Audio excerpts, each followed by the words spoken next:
시청자 여러분 안녕하십니까. 집중진단 제주 강경식입니다. 전 세계는 지금 코로나19 방역 최고 모범 국가로 위상이 높아진 대한민국을 주목하고 있습니다. 물론 정부 당국의 발빠른 대처도 있었지만 그 이면에는 국민들의 높은 의식 때문에 이러한 성과가 있었습니다. 오늘은 지난주에 이어서 세 번째 연속 기획으로 코로나 이후에 제주의 힘 다시 키우자, 제주의 시민의식 과연 어느 정도인지 짚어보도록 하겠습니다. 오늘 출연하신 분들을 소개해 올리겠습니다. 네, 우리 허정옥 제주평생교육 장학진 원장님 나와주셨습니다. 예, 반갑습니다. 이름이 좀 기네요. 예. 우리 김상훈 한라병원 부원장님 나와 계십니다. 안녕하십니까? 네, 안녕하십니까? 예, 최현 제주대학교 사회학과 교수님 나와 계십니다. 안녕하십니까? 예, 김동현 시사평론가님 나와 계십니다. 네, 안녕하세요. 네, 안녕하십니까?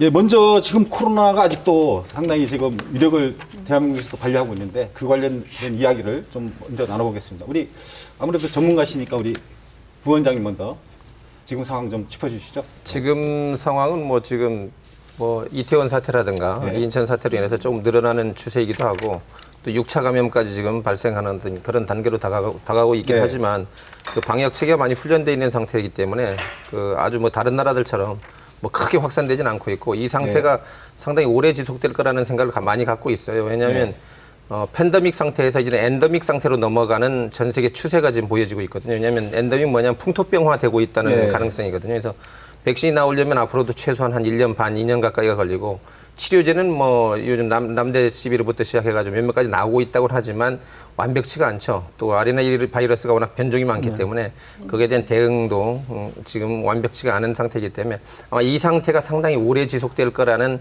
생각을 갖고 있습니다. 그래서 코로나 이후의 시대가 상당히 이전 세대에 비해서 많은 변화가 있을 거라는 걸 지금 예상하는 부분이기도 합니다.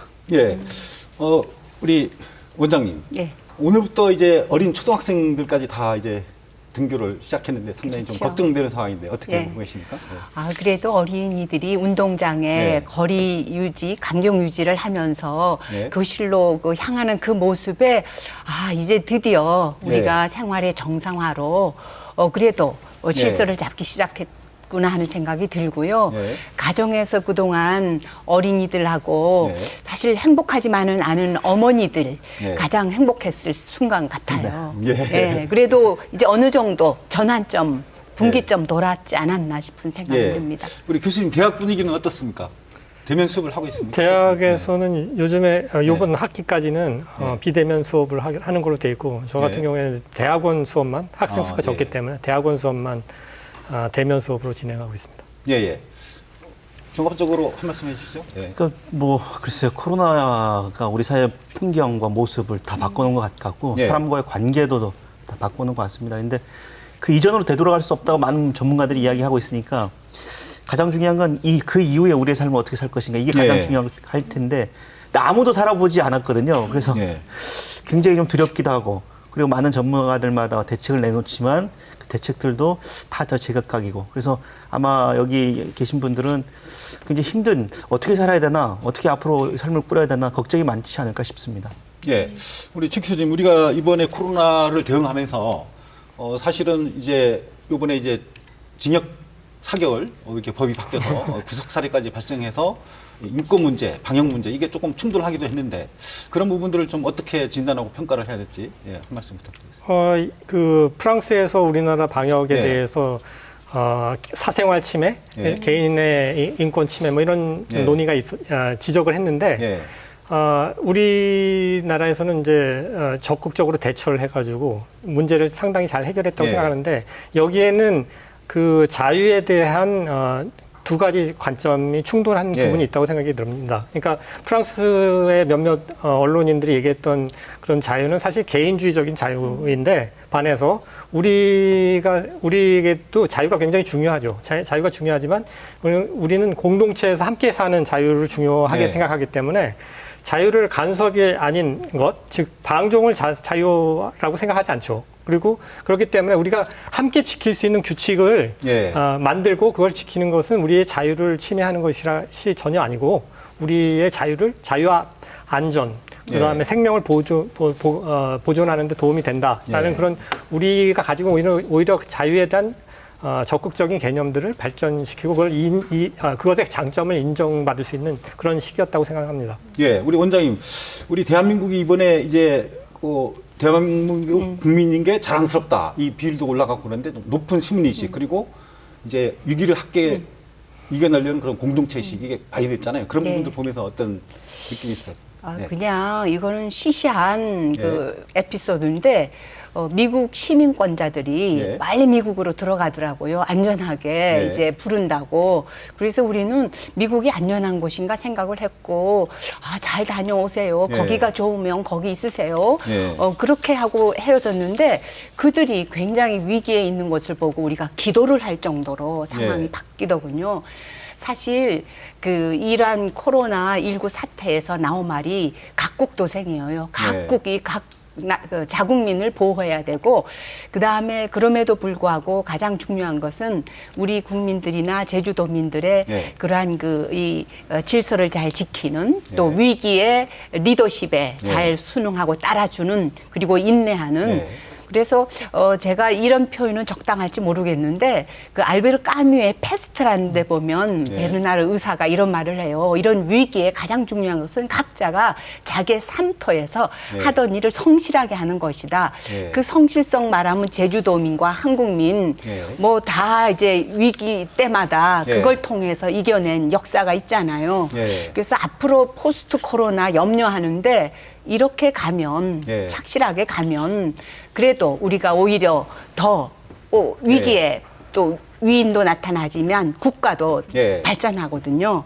그런 낙관도 가져봅니다. 조심스럽게. 예. 우리 부위원장님은 기도죠. 우리 국민들이나 우리 도민의 의식 수준, 어떤 참여, 뭐 이런 개인 방역, 위생, 뭐 이런 부분을 어떻게 평가하십니까? 그 방역 위생을 떠나서 이제 네. 요즘 한간에 많이 회자되는 부분들이 이제 의료진 덕분에라는 얘기를 많이 하는데 예.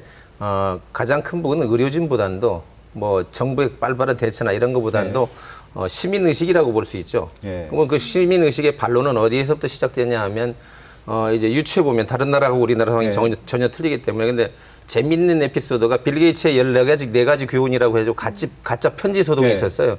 빌 게이츠가 실제 만들어낸 게 아닌데 누군가는 빌 게이츠 이름을 빌어가지고 코로나가 우리한테 주는 교훈. 네. 근데 그 교훈은 정확히 맞아떨어지는 부분이 있습니다. 그 어떤 부분이냐면 자유, 평등, 사랑, 협력. 이 네 가지를 일깨우는 점에 있어서 상당히 코로나가 큰 역할을 했다. 근데 그 네 가지를 받아들일 수 있는 자세가 우리나라 국민들은 충분히 돼 있었지만 외국 국민들은 그게 안 돼 있었다는 얘기예요. 예. 그래서 그런 네 가지 협력까지 네 가지 가치를 존엄하게 일깨우면서 지구가 아프다는 걸 코로나가 알려준 거죠. 예. 지구가 상당히 많이 아파하고 있다. 이걸 너희들은 알고 있느냐. 그런 일종의 올바른 교정자 역할을 했다는 메시지가 어쩌면 그걸 빨리 깨달은 국민이 아마 우리나라 국민이 아닐까라는 생각이 들어요. 그래서 네. 뭐 우리가 슈퍼에 가서 다른 나라는 뭐 사재기도 있고 여러 가지가 있지만 네. 우린 전혀 그런 상황 없이 이걸 버틸 수 있었던 게 평등, 사랑, 협력 여러 가지 테마를 이미 몸속에 깨우치고 있지 않았었나라는 생각을 가집니다. 그래서 이런 부분을 이제 잘 이끌어 나가는 뭐 지도자적인 역할이라든가 어떤 시민의식을 좀 더 성숙시키는 네. 어떤 그런 플랫폼들이 많이 생겨나야지만이 이게 또 성숙한 또 다른 세계로 이제 진입할 수 있는 좋은 네. 계기가 되지 않을까 생각을 하고 있습니다. 예. 우리 그 제주 상황을 중심으로 제주 시민의식 중심으로 좀 말씀을 해주시죠. 제주는 뭐 예. 전국적인 상황에서는 충분히 잘 되고 있는 것 예. 같아요. 제주도는 섬이라는 특수성 때문에 예. 많은 분들이 걱정을 많이 했는데 특히 5월 초순에 연휴 기간에 걱정을 많이 했는데 예. 지금 제주 같은 경우는 지역 감염이 전혀 없다는 거 아니겠습니까? 그러니까 효율적으로 방역을 좀 하고 있다라는 것이고 예. 그리고 그에 따라서 시민들도 굉장히 많이 조심을 하시고 계시거든요. 그리고 굉장히 힘들고 그리고 불편하실 텐데도 방역 당국의 대책을 좀 충실히 따르고 있어서 그런 점에서 이건 방역의 성공이기도 하지만 저희 도민들의 의식의 수준의 성과를 좀 보여주는 것도 아닌가 이렇게 봅니다. 예. 그러면 이 정도로 해서 다음 주제로 넘어가겠는데요. 이 코로나가 사실은 많은 것을 바꿔놓았는데 우리 어떤 생활 양식이라든가 뭐 어떤 문화라든가 뭐 식습관이라든가 여러 가지를 바꿔놨어요. 그런 부분들을 사회적으로 어떻게 바뀌고 있는지 한 말씀 해주시죠. 예. 김상훈 대표께서 말씀하신 것처럼 그 지구가 병을 앓고 있는 거죠. 예. 근데 이렇게 된 것은 사실 이제 인간의 능력이 아주 커졌기 때문에 과학 기술의 발전에 따라서 옛날에는 뭐 인간이 뭘 하든지 지구는 전혀 문제가 없었는데 이제 인간이 능력이 커져가지고 인간이 사고를 치면은 지구가 아파하는 그런 상황이 된 거죠. 이런 상황을 그 사회학에서는 위험 사회라고 얘기를 합니다. 이 위험이라는 게 왜 만들어졌냐? 이전에도 위험은 있었는데 이제는 돈을 벌기 위해서 위험을 인간이 스스로 만들어내는 위험을 만들어내는 것이거든요. 그래서 대표적인 예가 그 후쿠시마 원전 사고입니다. 그 원전 사고를 막을 수 있는 3가지 기회가 있었어요. 첫 번째는 처음에 건설할 때 방벽을 20m를 쌓으면 됐습니다. 근데 20m 쌓는데 돈이 많이 든다고 그걸 10m로 줄였어요. 그리고 또 한 번의 기회는 그 다음에 이게 이제 연한이 차서 문을 닫아야 되는데 그 돈이 아깝다고 그거를 다 문을 안 닫았단 말입니다. 그리고 또 마지막으로 지진이 일어나서 문제가 됐는데 거기다가 이제 냉각하기 위해서 바닷물을 갖다 부어야 된다 이런 요구가 있었는데 그거를 바닷물을 부으면 다시 못 쓴다. 그러니까 그 돈이 아깝다. 그래서 그거를 또 바닷물을 안 부어가지고 결국은 폭발을 해버렸지 않습니까? 그리고 녹아내리는. 그래서 실제 이제는 뭐 이 플루토늄의 반감기는 10,000년이에요. 20,000년 이렇게 됩니다. 그러니까 이건 인간이 해결할 수 있는 문제가 아닌데 이게 이 전에 해결할 수 있는 여러 가지 방식이 있었는데 그거를 해결하지 않고 이윤을 남기기 위해서 더 많은 탐욕을 위해서 그런 방식으로 위험을 감수한 게 이제 문제가 됐다고 생각이 들고 지금 코로나 바이러스에 대해서도 그 원인에 대해서 얘기할 때는 자연의 파괴로 인해서 바이러스가 인간에게 점점 더 가까이 이제는 이전에는 인간과 자연이 약간 거리를 두고서 할 수 있는 중간지대가 있었는데 그런 게 없어지면서 바이러스가 계속 이 코로나 바이러스만 아니라 에볼라니 뭐 계속 이런 새로운 신종 바이러스들의 공격을 인간이 받고 있는데 이게 결국은 이제 우연한 사건이 아니라 계속 지속적으로 나타날 수밖에 없는 인간이 초래한 그런 위험이다라는 것을 확인할 수 있는 거고 그런 부분을 근본적으로 바꾸지 않는 한 우리가 위험 사회에서 계속적으로 살 수밖에 없다라는 생각을 합니다. 어떤 기본이나 근원 이런 것들을 우리가 다시 한번 이제 짚어봐야 될 것 같은데. 원장님, 그 코로나 때문에 사실은 방콕 크는 일들이 많다 보니까 어머니들이 많이 힘들어하는데 또 그런 부분에서 또 달라진 문화나 어떤 사회 생활상이 있을 것 같아요. 제가 볼 때 위험 사회에서 가장 안전한 것은 가정이었어요. 그리고 가정의 리더십이 집 바깥에서 돈 벌어오는 아버지에 있는 것이 아니라 집안의 질서와 안전, 음식, 분위기를 창조하는 어머니에게 있었어요. 그래서 에볼라가 창궐했을 때 콩고에서도 여성들, 어머니들 또 여성 리더들의 역할이 굉장히 두드러졌는데 이번에도 보면은 다들 가정이 안전한 것을 아는데 20대들이 그걸 못 참고 튀어나가서 다시 제2차가 발생했는데 사실 우리 가정에서 어머니들이 하는 거를 보면 아이들 그 교육을 맡아야 되죠. 그리고 모든 이런 그 생활에 이런 그 안전이라든가 세탁이라든가 뭐 이런 것들도 만들어야 되죠. 그리고 그 가정 밖에서의 커뮤니케이션도 해야 되죠. 또 경조사도 모두 이런 것들을 가정에서 맡았어야 했는데 저는 위기 때 이 땅이라는 것, 자연이라는 걸 어머니라 하잖아요. 위기 때 드디어 여성의 역할, 그리고 이인자의 역할, 숨은 이들의 지혜 이런 것들이 드러나면서 공존, 협력, 연대 이런 걸 우리가 다시 확인했다. 그런 생각이 많이 들고요. 아까 김동현 그 선생님 말씀하실 때 제주도에는 노매대동이라는 말이 있어요. 노매대동은 4.3이라든가 재난이나 위기 때 튀지 말아라. 남 품고 남과 같이 다 함께 사는 게 노매대동이거든요. 그런 게 참 생각이 나는 기간이었어요. 부원장님, 그 코로나 때문에 감기 환자들은 거의 싹 줄었다던데요. 어떻습니까? 참 희한한 현상입니다. 마스크 하나 하고 손을 잘 씻는 게 감기 환자가 없어질 정도라 그러면 그건 물론 이제 시민들이 상당히 잘 따라준다는 전제하에서 감기 자체 바이러스가 거의 지금 없는 상태입니다. 그리고 이 시민들이 참 코로나 이후에 재미있는 현상들이 나타나는 게 이 밖에 생활을 하던 사람들이 전혀 집에서만 생활을 할 수는 없습니다. 학생들도 마찬가지고. 근데 참 재미있는 현상이 관광객들이 많이 가는 식당들은 거의 손님이 없었습니다. 근데 그냥 그 지역 사회에 그냥 어머니처럼 그런 그 가까운 데서 그 지역에서 하는 어떤 그런 식당이나 이런 데는 아주 활발하게 한 7, 80%까지 충분히 유지가 될 정도로 그렇게 유지가 되는 걸 보고 참 이게 시민들이 역시 빠르구나 이런 생각도 하고 그다음에 학교도 휴업하고 나서 학교를 안 가기 시작하니까 한 2주 정도 가서 물어봤더니 2주쯤 후에 물어봤더니 학교 안 가냐 좀 어떠니 그랬더니 좀 이상하다고 매일 하던 습관인데 안 가니까 좀 이상하다고 근데 한 달쯤 있다 물어봤더니 뭐 좀 괜찮냐고 이게 큰일 나지 않았냐고 학교 이렇게 오래 안 가면 어떻게 하냐 했더니 전혀 이상이 없답니다.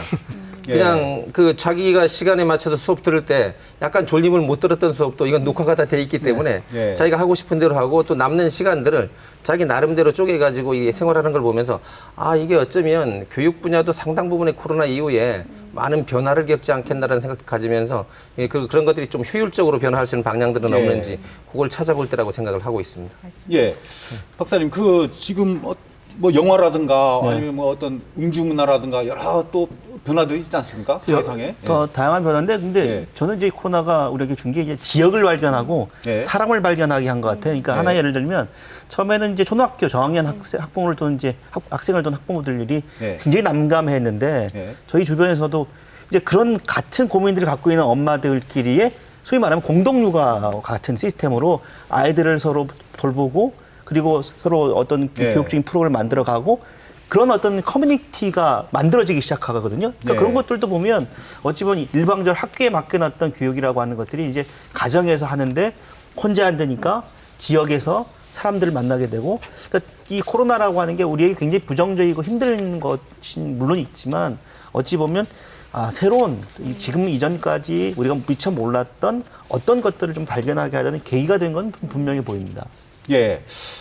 지금까지는 이제 총체적으로 좀 이야기를 나눴고요. 이제 사실 이제 코로나 이후에 과연 제주는 어떻게 가야 될 것인가, 또 시민의식은 어떻게 바꿔야 될 것인가, 또 이제 경제라든가 먹고 사는 문제는 또 앞으로 어떻게 해결될 것인가 이런 그 많은 논의들이 지금 되고 있는데요.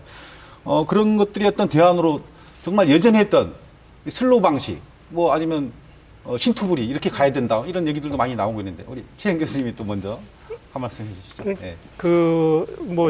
코로나 자체를 통해서 확인이 된 것은 이게 사는 게 혼자 사는 게 아니고 함께 사는 것이다라는 것을 이게 정말 뭐 말로만이 아니라 그러니까 우리가 늘 교과서에서 인간은 사회적 동물이다는 뭐 정치적 동물이다 이렇게 배우긴 했지만 실제로 그게 얼마만큼 그 우리 자체에 내재된 문제인가라는 것을 확인할 수 있는 기회였다고 생각이 듭니다. 그러니까 내가 코로나 바이러스에 대한 항체가 없어도 인구의 60% 정도가 항체를 가지고 있으면 저는 안전하다는 거 아니에요?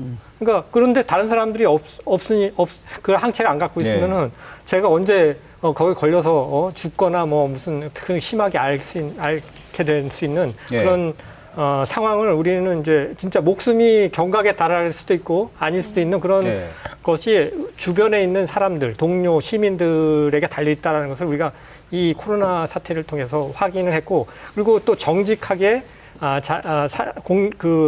공동체와 함께 나눌 때, 정보를 나눌 때 다른 사람들을 안전하게 한다라는 것이 이번에 드러난 정직하지 않게 속여가지고 뭐 7차, 8차 이렇게 전염이 되는 걸 통해서 얼마만큼 우리가 한 사람의 시민의식이 얼마만큼 다른 시민들을 보호하는가도 그런 걸 확인할 수 있는 아주 좋은 기회였다고 생각이 들어요. 그래서 이번 기회를 통해서 함께 우리가 공동체를 구성하고 있고 서로에게 의존하고 있고 사실은 지금까지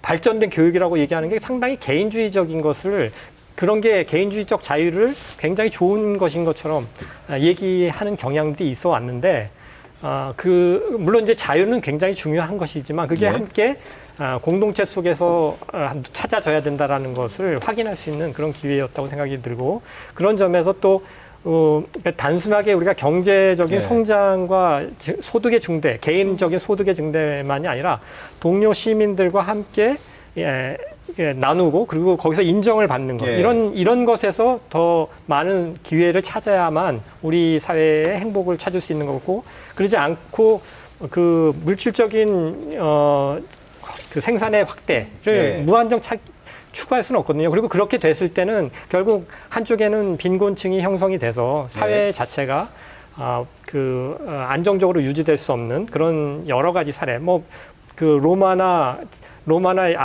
그리스의 여러 나라들이 예. 굉장히 번영을 하다가 이게 이제 빈부격차가 커지면서 예. 몰락하게 되는 그런 사례들을 통해서도 확인할 수 있다고 생각합니다. 예. 그런 대표적인 사례로 우리 부원장님, 그 미국이 GDP로는 전 세계 최고 수준 아닙니까? 그렇죠. 그럼에도 불구하고 빈부격차로 인해서 병원에 갈 돈도 없고 해서 수많은 사람들이 이제 죽어나가면서 이게 과연 어떻게 된 거냐 이랬는데, 예. 우리 부원장님 그런 부분 어떻게 평가하십니까? 그 의료적인 관점에서 잠깐 네. 언급을 해드리면 네. 유럽과 미국의 이 의료가 전혀 틀린 의료입니다. 예. 유럽의 의료 체계는 거의 사회주의 체제로 해가지고 예. 거의 모든 부분이 보장되는 어떤 그런 그렇죠. 시스템을 구가하고 있긴 한데 이제 첨단 의료에 상당히 약한 예. 어떤 그런 취약점을 갖고 있고 미국은 첨단 의료나 신의료 기술에 대해서는 상당히 앞서 나가고 있는데 보편적인 의료가 상당히 이제 이 취약한 형태로 나타나고 있죠. 예. 근데 이번에 코로나가 일깨워준 교훈은 둘 중에 하나는 살아남아야 되는 거 아닙니까? 사실 의료가 아주 예. 잘 돼 있다고 자기들 의료가 최고라고 얘기한다 그러면 예. 첨단이 살아남든가 보편적 의료로 사회주의 의료가 살아남든가 예. 해야 되는데 둘 다 무너졌습니다. 예. 근데 그 중에 한국의 의료가 살아남았습니다. 왜냐하면 이건 보편적인 의료와 첨단 의료를 병행하지 않으면 안 되는 그런 시기에 다가왔다는 이제 일종의 방증이기도 네. 합니다. 왜냐하면 그 어떤 의료 시스템이나 어떤 방역 시스템도 시민의 자발적인 도구를 플러스시키지 않고는 전혀 작동이 안 된다는 얘기죠. 예. 그래서 코로나가 던져주는 가장 큰 교훈이 뭐 미국이 물론 저렇게 몰락했다고 해서 나라가 무너지진 않습니다. 왜냐하면 예. 어차피 세계의 거점을 이제 휘어잡고 있는 나라이기 때문에 그렇게 이제 유추할 수는 없는 거고 예. 단지 이번의 교훈은 지역화입니다. 아까 김동현 박사님도 얘기했지만 지역화라는 건 뭐냐면 세계화에 맞서는 대변되는 관점이 아닙니다. 예. 글로벌라이제이션, 세계화는 세계화대로 가되 지역화에 상당히 취약했었다는 얘기죠. 예. 로컬라이제이션, 그냥 이 지역을 우리가 어떻게 꾸미고 자발적인 도구를 만들어 놨어야지만이 코로나가 와도 세계화는 세계대로 가되 예. 지역화가 살아 있어야지만 이걸 대응할 수 있는 시스템이거든요. 근데 예. 제주가 마침 지역화에 있어서 다른 지역보다는 그래도 아직 살아남아 있습니다. 공동체 의식이라는 게 스물음 정신이라든가 조장 정신, 연대 협력 의식, 뭐 우리가 뭐 상가집을 가든가 뭐 결혼식을 가는 것도 아직 예. 그런 그런 공동체 의식들이 좀 남아 있거든요. 그래서 그런 것들을 앞으로 어떤 관점에서 새롭게 재조명하고 예. 발전시켜 나가고 새롭게 해 나가느냐 가장 큰 문제인데 저는 이제 주민자주 포럼이라든가 제주 민회 이제 활동을 하면서 가장 일차적으로 이제 대변돼야 될 부분이 제주도가 특별자치도가 되면서 사실 풀뿌리 민주주의가 다 없어져 버렸어요. 그래서 어쩌면 순호름 정신이나 조장 정신 같은 경우 상당히 퇴색되고 있는데 그걸 다시 이제 발굴하고 살려내려 그러면 그리고 지역 지금 예. 시골이나 이런 데 가보면 공동화 현상이라든가 거의 이제 시골이 예. 없어지는 현상이 나타나고 있기 때문에 그걸 다시 발전시키기 위해서는 주민자치 읍면동 자치 이런 것들이 앞으로 활성화돼야 되고 읍면동이 갖고 있는 독특한 어떤 문화라든가 이런 것들을 예. 실제적으로 그들이 발굴해내고 유지해나가는 어떤 그런 장치들이 있어야 되지 않겠나 그런 생각을 예. 하고 있습니다. 원장님, 우리가 제주도도 경제 성장은 많이 이루어졌습니다. 근데 그때가 행복하십니까? 아니면 지금이 더 행복합니까? 예전에 비해서. 글쎄요, 그거는 예. 이제 주관적인 건데 예. 재난이 닥치면 예. 우리가 뭘 생각하냐면 삶이 무엇인가, 예. 생명이 무엇인가 예. 본질적인 이야기를 하게 돼요. 우리 해녀 할머니들이 사는 게 멋싼디 그러면 예. 사실 그 목숨 걸고 바닥에서 소라 이거 전복 귀한 거거든요. 근데 이웃의 할머니가 감기 걸렸다. 예. 큰 수천복. 이 그렇죠. 전복을 선물하는 것 바로 예. 그거는 생명이 무엇인지를 되돌아보는 예. 거거든요. 사실 아까 슬로우 라이프를 얘기했는데 우리가 이런 그 전염병, 예. 팬데믹 상태에서 우리가 지리적으로 제한을 받잖아요. 예. 그리고 이렇게 갇히게 되고 예. 그러면 자연히 이렇게 슬로우 예. 해줄 수밖에 없어요. 예. 가정에서는 음식을 이렇게 맥도날드 같은 이런 데 갈 수 없잖아요. 그렇죠. 예. 우리가 만들어서 먹고 상추 뜯어다가 김치에 먹어야 예. 되고 그러한 가정에서의 그 음식에 대한 그리고 그게 또 맛은 없지만 건강에 좋다는 원론적인 예. 그러한 삶이 무엇일까? 그래 화려하지 않고 뭐 그래도 이거 바로 가정에서 예. 우리 있는 거 먹는 거 이거 행복인가 봐. 그런 걸 또 다시 확인했고 그다음은 관계예요. 예. 그 코로나 힘들었지만 우리가 그 초상집에 부조하는 거는 줄지 않았거든요. 예. 부조를 다 보냈어요, 힘들면. 예. 그런 것들을 볼 때 제주의 이런 그 공동체 정신, 예. 특히 제주는 역사를 보면은 출육 금지령이라는 걸 그렇죠. 당했어요. 그 조선시대 200년 동안. 그렇죠. 예. 200년을 우리는 이 섬 속에서 갇혀서 슬로하게 살았다고요. 자급자족하면서 어려운 상황에서. 거기서 예. 형성된 게 자연에 대한 고마움, 예. 그리고 이런 그 공동체에 대한 그런 힘, 예. 또 놈이 대동 너무 튀지 말고 비슷하게 있어도 없는 양, 없어도 그 너무 괴로워하지 말고 사는 이런 예. 그 문화가 있는데 이거는 그 풀꽃 같은 문화예요. 그래서 예. 저는 요 기간에 무슨 생각을 했냐면 예. 그 아주 이상한 얘기인데 나태주 시인의 풀꽃이라는 시가 이렇게 시작돼요. 내가 첫 구절을 보니까 자세히 보아야 예쁘다. 그리고 오래 보아야 사랑스럽다. 너도 그렇다. 이게 우리 가정이나 지역사회나 오랜만에 만난 친구나 올레를 걷는 사람들이 발견한 이러한 그 코로나19가 준 우리의 행복 같아요. 작은 행복, 어쨌든, 그러나 관계의 행복. 제주다움을 또 다시 예. 되새겨보는 그렇죠. 그런, 그 제가 아까 말씀드렸던 GDP 성장이 과연 우리의 행복을 가져다 주는 것인가? 이것도 또 의문이 되고 있어요. 그러니까 우리는 예. 그렇게 생각했잖아요. 나라가 돈이 많으면 예. 우리도 잘 살게 되고 행복하게 되고 뭐 이렇게 생각할 줄 예. 알았는데 나라가 돈이 많다고 코로나에 이 대응을 잘하는 건 아니다. 이거 미국의 사례를 통해서 알게 됐고 예. 우리나라도 맨날 선진국 아니라는데 잘하고 있네 이렇게 느낀 거 아니겠습니까? 그렇죠. 그러니까 이제 저희 도민들이 무슨 생각을 하냐면 야 우리가 돈이 많다고 행복한 것도 아니고 돈이 많다고 이 코로나 시대를 잘 살아갈 수 있는 게 아니라고 한다면 그럼 뭐가 필요하지? 예. 라고 하는 이제 질문을 좀 던지기 시작한 게 아닌가 생각이 들어요. 그래서 예. 코로나라고 하는 이 19가 우리에게 던진 질문, 그 질문에 대한 답을 우리가 찾아야 될 텐데 뭐 저는 이제 그게 앞으로 우리 사회가 그 답을 찾아가는 과정 속에서 그 이전과는 다른 어떤 사회적 또는 문화적 삶의 예. 모습들을 만들어내지 않을까 이렇게 생각합니다. 예. 이 사회가 이렇게 좀 바뀌고 또 전환기가 있으면 또 어떤 사회적인 욕구 이런 것들도 달라지지 않습니까? 뭐 아까 그 교수님도 그러니까 말씀하셨지만 인간이 행복하기 위해서는 네. 가장 중요한 것은 사실은 그 인정이죠. 다른 사람들 네. 주변에 주변 사람들이 다 손가락질 하는데 자기 혼자서 난 좋은 사람이야라고 생각하고 살 수는 없는 거거든요.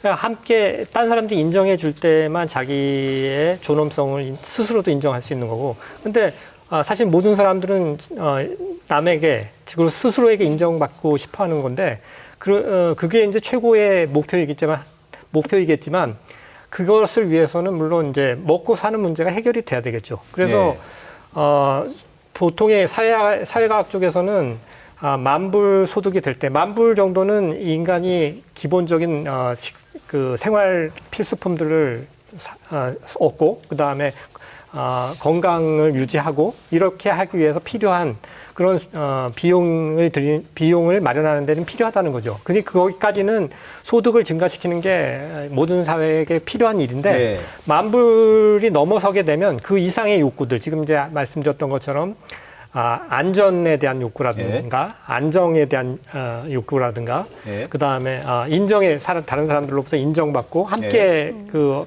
마음을 나눌 수 있는 그런 관계를 통해서 더욱 더 큰 행복을 느낀다는 것이기 때문에, 그러니까 우리가 이미 이제 3만 불을 넘은 상태에서 돈 가지고 너무 아웅다웅할 게 아니라 이제는 그것을 적절하게 같이 함께 나눠 쓰면서 서로에게 인정받고 서로의 정을 나누고 아이들을 키우고 이럴 수 있는 기반을 마련하는 게 굉장히 사회의 발전을 위해서 중요하다라는 것이고, 그렇게 될 때만 말씀드렸던 위험에서도 벗어날 수 있는 거고, 코로나 같은 위험. 뭐 저는 이제 미국에서 한 8년을 유학하면서 살았는데 미국이 최강국이고 소득이 엄청나게 높은 나라지만 거기에서 살고 싶다는 생각은 한 번도 해본 적이 없거든요. 특히나 뭐 의료 문제라든가 이런 거 보면서 거의 절망적이었어요. 한 번 병원에 갈 때마다 보험을 들어도 한 10만 원씩 10만 원 응급실에 한 번 가면은 의사 얼굴 한번 보는데 10만 원씩 냈어야 되거든요. 그런 상황에서 사람들이 대부분 의료보험이 없는 사람들이 근데 엄청 많은 상황인데 그런 사회에서는 사람들이 인정이고 뭐고 행복이고 이런 걸 찾기 어려운 상황이기 때문에 우리가 그런 모델을 갈 건지 아니면 함께 나누고 예. 빈부격차를 줄이면서 서로에게 인정받는 그런 것을 추구하는 사회로 바뀔 건지 이런 것에 대한 고민이 필요하다고 최 생각합니다. 교수님 예. 잠깐 끼어들면 제가 미국에 남편이 공부할 때 아이를 데리고 갔어요. 근데 아이가 감기 걸렸어요. 벌겋게 열이 오르는데 약국에 가서 약 사 먹여야지 병원에 못 가는 거예요. 의료보험이 안 되고 예. 너무 비싸다고. 그래서 제가 돌아왔다는 거 아닙니까? 예. 그리고 사실은 미국에서 제가 그 그린카드 영주권을 버리고 온 것도 사실 최 교수님 말씀하고 맞는 게 오늘 이 나의 그 코로나19를 맞이하고 보니까 예. 순간의 결정이 평생을 좌우한다고 예. 대한민국 제주도 좋은 것 같아요. 예, 좀 더 깊이 이야기를 나눠서 제대로 행복해지는 길. 그럼요. 슬로시티. 예전에 우리가 올레길이 한창 그 대중관광을 하다가 이제 갑자기 올레길로 바뀌었잖아요. 지금 뭐 청도 같은 데는 예. 아주 이제 또 관광객들도 이제 전 섬을 걸어다니는 이런 그런 문화로 바뀌고 있는데 그런 부분과 관련해서 본격적으로 좀 이야기를 좀 나눠보겠습니다. 예, 누가 먼저 말씀? 예. 제가 먼저 하죠. 예, 예, 예. 물론 슬로시티라는 얘기가 요 한간에만 나온 예. 얘기가 아니고 지속적으로 나왔던 예. 얘기고 외국에는 이제 이미 그런 사례들을 많이 발굴을 예. 해서 진행을 하고 있는 상황인데 이번 코로나와 결부돼서 의료적인 관점에서의 자연자원 그리고 제주도적인 자연자원은 어떻게 활용이 가능한가라는 예. 관점에서 좀 설명드리면 자연치유요법이라는 게 예전에는 우리 전통적인 요법으로 해가지고 터부시하고 이런 부분이 있었지만 새롭게 발굴되고 있는 부분들이 우리 제주도는 2차 산업보다는 1차 산업과 1차 산업, 농업 위주 1차 산업과 그다음에 3차 산업, 서비스업 이런 위주로 돼 있는데 상당히 다행스러운 거는 예를 들어서 요양원 같은 데 일본이라든가 뭐 유럽 요양원 같은 데 한 사람의 코로나 환자가 생기니까 거의 거기에 입원해 있던 모든 사람이 다 돌아가셨어요. 특히 예. 유럽 같은 데는. 이게 심각한 거죠. 사실 이게 의료냐 그러면 사람을 그 목숨을 유지하기 위해서 입원시킨 병원에서 거의 살인을 저지른 거랑 마찬가지 전부 다 돌아가시게 하는 이런 일들이 과연 정당한 일들이냐. 그래서 네. 의료적인 관점에서도 새롭게 조명을 해야 되는 부분이 제주도는 자연자원 조건이 상당히 좋기 때문에 유럽 같은 데서는 어떤 부분에 이제 농업도 나타나고 있냐면 치유농업. 예를 들어서 이제 우리가 치매 환자다 그랬을 경우에 중증도의 치매 환자는 요양원에서 이제 기거하면서 케어를 할 수밖에 없습니다. 근데 뭐 하루 24시간이면 자리에 한 2시간, 3시간 정도 깜빡깜빡하는 치매가 대부분의 주종을 이루거든요, 초기에. 네. 근데 이런 사람들 요양원에다가 그냥 돌볼 자식들이 다 직장에 나가야 되고 이렇게 하니까 돌볼 수가 없으니까 요양원에 가시면 한 2달 정도 되면 거의 중증으로 변합니다. 예. 그럼 이거 심각한 거거든요. 그런데 이 유럽에서는 이런 걸 어떻게 케어하냐 그러면 자연치유 농장에다가 위탁을 합니다. 예. 위탁을 하면 정상적인 사람은 돈을 받고 케어해주는 비용을 어느 정도 조금 받고 그게 사회봉사 비용이죠. 일종의 서비스 비용을 받고 거기 있는 사람은 자연자원 속에서 그냥 농사도 짓고 거기 생활하다가 저녁에 퇴근할 때 이제 부모님을 데리러 가면 태우고 오는 어떤 그런 형식의 농장들도 상당히 많이 발전하고 예. 있거든요. 그렇다면 제주도는 이런 어떤 1차 산업과 연관된 상당히 치유적인 어떤 농업이라든가 아니면 치유적인 자원 예. 이런 걸 선도적으로 발굴할 필요가 있다. 왜냐하면 어차피 이제는 모두가 이런 바이러스의 세계에서는 뭉쳐가지고 어느 한 군데 넣어둔다는 거는 상당히 위험한 일이거든요. 예. 그래서 대부분 비대면 서비스 또 거리가 있는 서비스 이런 것들이 우리 자연자원하고 어우러진다 그러면 아까 슬로우시티도 얘기하지만 하나의 어떤 컨텐츠적인 슬로우시티보다 제주도에 충분히 적용 가능하고 특히 코로나와 연관된 병원체와 연관된 어떤 그런 산업들이 예. 발전한다 그러면 그런 부분도 일정 부분 상당히 이 코로나 시대에 자국을 강화시키기 위해서 협력이 점점 끊길 가능성도 있거든요. 예. 지금 미중 충돌하는 것처럼 그런 부분에서도 우리 스스로가 살아남을 방법들을 찾아야 되지 않겠나라는 생각을 제가 한 하고 있습니다. 예. 말씀만 드리면 그런 것 같아요. 그러니까 지금 저희 도민들 같은 경우는 되게 굉장히 좀 이중적인 입장에 있을 수 있을 것 같아요. 그러니까 한편으로는 경제적으로 굉장히 어렵죠. 당장 먹고 살기 어렵습니다. 근데 한편으로는 관광객이 줄어들고 특히 중국 관광객들이 안 들어오기 시작하니까 어떤 분들은 좋다 이렇게 말씀하시는 분들 있거든요. 차도 네. 덜 막히고 분주하지도 않고. 그러니까 그건 결국 뭐냐면 그동안 우리가 관광객이 더 많이 들어오면 제주도가 잘 살게 되고 우리가 더 좋아질 거야라고 생각하며 살아왔던 지난 10여 년의 삶이 이게 정상이 아니었구나라는 걸 되돌아보게 되고 근데 한편으로는 경제적으로 너무 힘드니까 그런데 지금 내가 사는 게 먹고 사는 게 너무 힘들어. 근데 그럴 때 이제 우리가 하는 게 제도라고 하는 지방자치단체와 국가의 기능인데 재난지원금을 받고 나서 많은 분들이 야 이제서야 국가가 왜 존재하는지 알겠다라고 하는 것처럼 지금이야말로 그런 부분에 대한 이런 이중적인 태도 그리고 불안을 어떤 식으로든 간에 지방자치 정부라든지 국가가 좀 해소하는 방향으로 나가면 아까 말씀하신 것처럼 기존과는 다른 삶을 우리가 좀 상상하고 좀 그런 어떤 그 생각해보는 계기가 되지 않을까 싶습니다. 사실 김 원장님 말씀하시는 것을 그 사회적 농업이라 그래가지고 원래 제주도 농식품국에서 이미 4개 업체를 선정해서 농업 기반으로 해가지고 사실 그 이 농업이라는 환경이 농작물을 재배하고 유통하고 돈을 버는 것도 있지만 농업의 이 자연 환경 그렇죠. 이거는 예. 사실은 삶의 공익적 질과 기능. 예, 그렇죠. 연계돼 있어서 치매라든가 장애라든가 그리고 그 어린이라든가 이런 취약계층이 여기에 와서 농업 활동을 통해서 치유해가고 배워가고 이런 것들을 그 농업의 한 그 이 소득도 중요하고요, 고용도 중요하고요, 같이 농업 환경을 사회적으로 부가가치를 그 나누자는 차원에서 하고 있는데요. 저는 사실 제주도 하면 자연이잖아요. 그렇죠. 그리고 우리 70년대, 80년대는 단지 제주도 경관 보러 와서 소박하게 행복하게 지내다 갖는 관광에서 사실은 세계화하면서 이렇게 관광이 그 외국에서 물론 이제 컨벤션 산업도 한 몫을 했습니다만은 한번 이 회오리를 지나고 나면서 우리가 다시 우리 땅을 돌아보는 거예요. 우리의 자연 환경, 이 좋은 이 사면이 바다로 둘러싸여 있어서 코로나도 덜 걸리는 이 좋은 자연 환경에 이 땅과 자연을 그렇죠. 어떻게 우리가 잘 가꾸어서 우리가 오라는 게 아니라 찾아오는 관광을 우린 코로나19 때 경험한 거예요. 그리고 앞으로는 국내 관광이 사실은 해외 관광보다 아마 주목받게 될 거고 당분간은 안전 위주로 관광이 갈 거예요.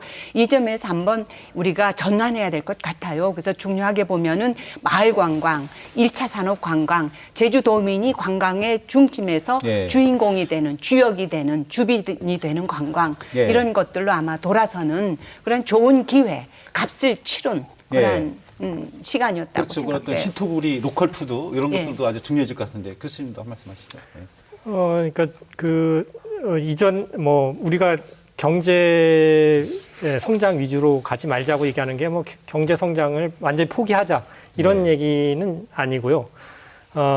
그거는 이제 부수 효과로 오히려 그러니까 우리가 우리 그 주민들에게 투자를 하고 주민들의 체력을 강화하고 지적인 능력, 그다음에 분업의 조직적인 능력 이런 것을 강화시키게 되면 결국 이제 소득도 늘어날 수밖에 없는 것이거든요. 그러나 그거 자체를 목적으로 한다기보다는 우리가 행복하게 살 수 있는 방식을 찾는 것. 그래서 아까 말씀하셨지만 생태 관광도 그런 것의 하나의 가 될 것이고 교육 어린이와 청년들에 대한 교육을 강화시키는 것 이런 그리고 의료를 통해서 새로운 형태의 의료를 해서 제주에 오면 건강해져서 간다라는 그런 것들을 마련하는 것이 굉장히 중요하다라고 생각을 합니다. 그러면 그 슬로우 라이프를 위한 어떤 심리의식 변화, 물론 우리가 이제 예전에 순으름 정신이라든가 이런 공동체 정신은 아직도 남아있고 더 지켜가면서도 또 이제 지금 시점에 맞는 어떤 그런 지향점들이 필요하지 않겠습니까? 제가 먼저 해도 되겠습니까? 하십시오. 제가 그 제주 평생교육 장학진흥원이잖아요. 그 공시간에 이런 이야기를 하는데 사실 위기 때 사람들이 어떻게 살아갈까 두려움을 극복하는 방법이 교육이지 않습니까?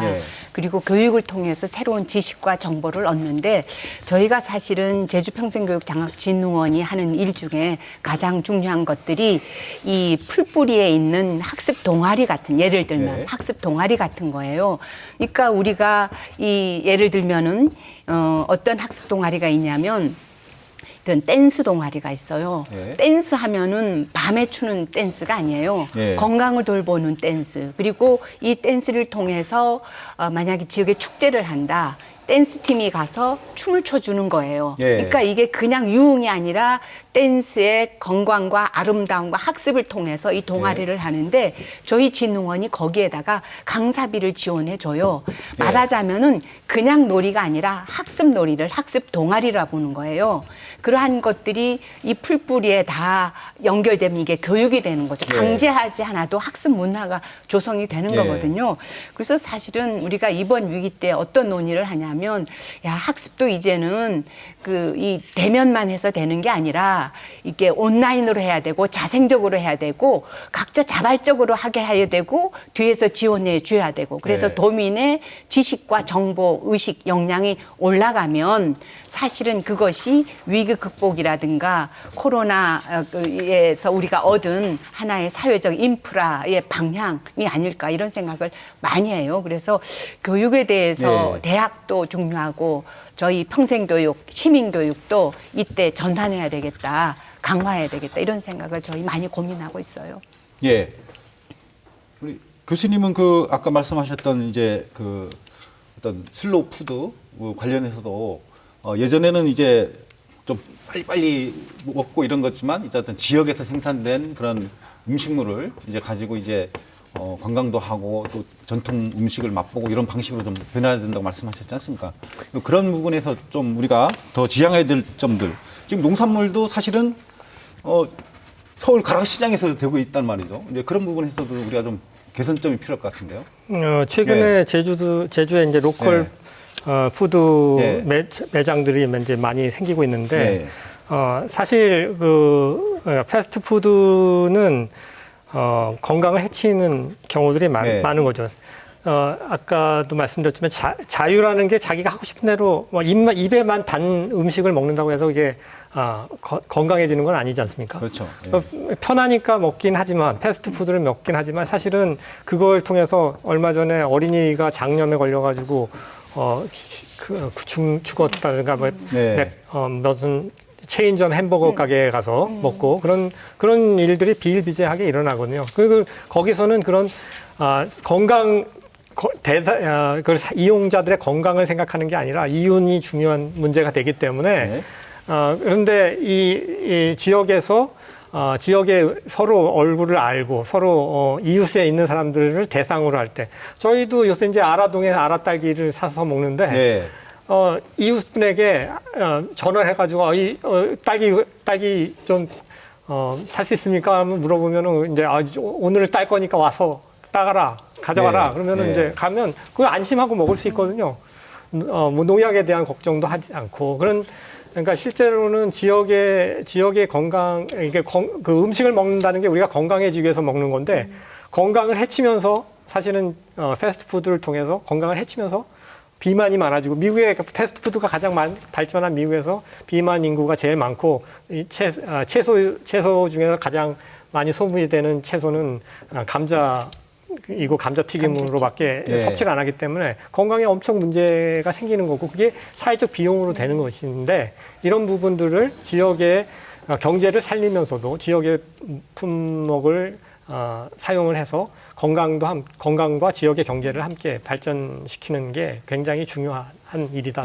지금 시간이 얼마 안 남아서요. 우리 제주의 전통 문화 그리고 유수한 우리 세계 자연유산 이런 거를 잘 또 지켜나가면서도 정말 도민이 행복하고 느긋하고 이런 제주의 미래 어떻게 그려나가야 될 것인지 이런 얘기를 좀 나눠보도록 하겠습니다. 그러니까 제 생각을 해요. 그러니까 코로나가 결국은 동네를 발견하게 만든 거잖아요. 그러니까 그동안 우리는 어떻게 하면 더 멀리 갈까? 어떻게 하면 더 먼 곳에 갈까라고 하는 것만 고민하다가 이제는 예기치 않게 코로나 때문에 이제 동네 자기 집 주변에 어떤 사회 구조 속에서 있다 보니까 우리 동네에서 나는 것, 그리고 우리 동네에서 같이 삶을 영위하는 우리 이웃들과의 삶이 얼마나 중요한지, 그게 우리의 삶에서 어떤 의미를 갖고 있는지를 알게 된 것 같다는 생각이 듭니다. 그게 가만 그러다 보니까 그게 슬로우 라이프고 슬로우 푸드고 우리가 예전에 미리 많은 사람들이 이야기했던 건데 이렇게 사는 삶이라고 하는 게 그동안 우리가 잊고 살았잖아요. 바쁘게 사는 바람에. 근데 이제 새롭게 그런 문화들을 다시 삶의 양식들을 발견하게 되는 거라고 생각합니다. 말씀하십시오. 좀 짤막하게 좀 해주시면 고맙겠습니다. 짤막한 내용은 아닌 것 같은데 시간이 다 돼가서 사람을 지배하는 구성 요소 중에 주요 요소를 따져보면 식, 그다음에 맨 마지막이 심이죠.